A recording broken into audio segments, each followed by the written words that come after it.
বর্তমানে আমি দাঁড়িয়ে আছি আজিমপুর কবরস্থানে। রাত বাজে প্রায় 12:30।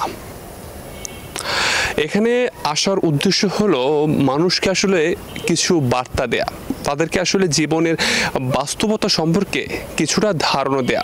ঢাকা শহরের ব্যস্ততার ভিড়ে আসলে আমরা অনেকে ভুলে যাই দিন শেষে আসলে আমাদের কোথায় যেতে হবে।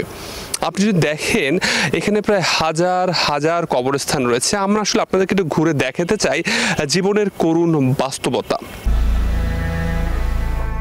শহর ঘুমিয়ে পড়লেও আজিমপুর কবরস্থান তখনও জেগে আছে। ল্যাম্পপোস্টের কমলা আলোয় আলতোভাবে ভেসে উঠছে সারি সারি কবর।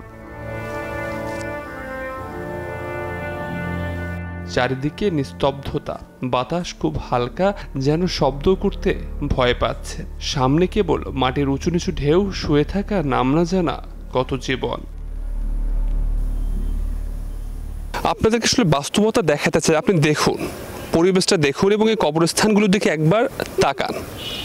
এদের কিন্তু প্রিয় মানুষ ছিল, বন্ধু ছিল, কত আত্মীয় স্বজন ছিল, কিন্তু আজ দেখুন এই রাতের বেলা গভীর অন্ধকার, এদের পাশে কিন্তু কেউ নেই। আপনার বেলাও কিন্তু ঠিক একই ধরনেরই ঘটনা ঘটবে। আমরা যদি এই সত্যটা উপলব্ধি করতে পারি, হয়তো আমাদের জীবন অনেকাংশেই বদলে যাবে। রাত গভীর হলে কবরস্থান যেন আরো নিস্তব্ধ হয়ে আসে। ল্যাম্পপোস্টের আলো ক্লান্ত হয়ে নরম হয়ে যায়। পুরো পরিবেশ স্মরণ করিয়ে দেয় সব রাস্তা একদিন এই নীরবতার দিকেই ফিরে আসে।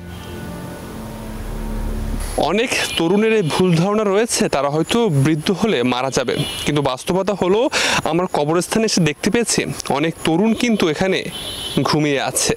তারা কিন্তু চলে গেছে পৃথিবী ছেড়ে। এবং আপনি দেখেন আমার সামনেই কিন্তু একটি কবর রয়েছে, যেখানে আমাদের মতো তরুণী কিন্তু ঘুমিয়ে আছে চিরনিদ্রায়।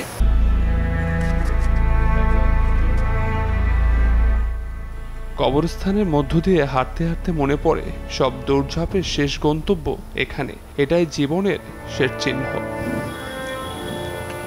আবির হোসেন, নিউজ 24, ঢাকা।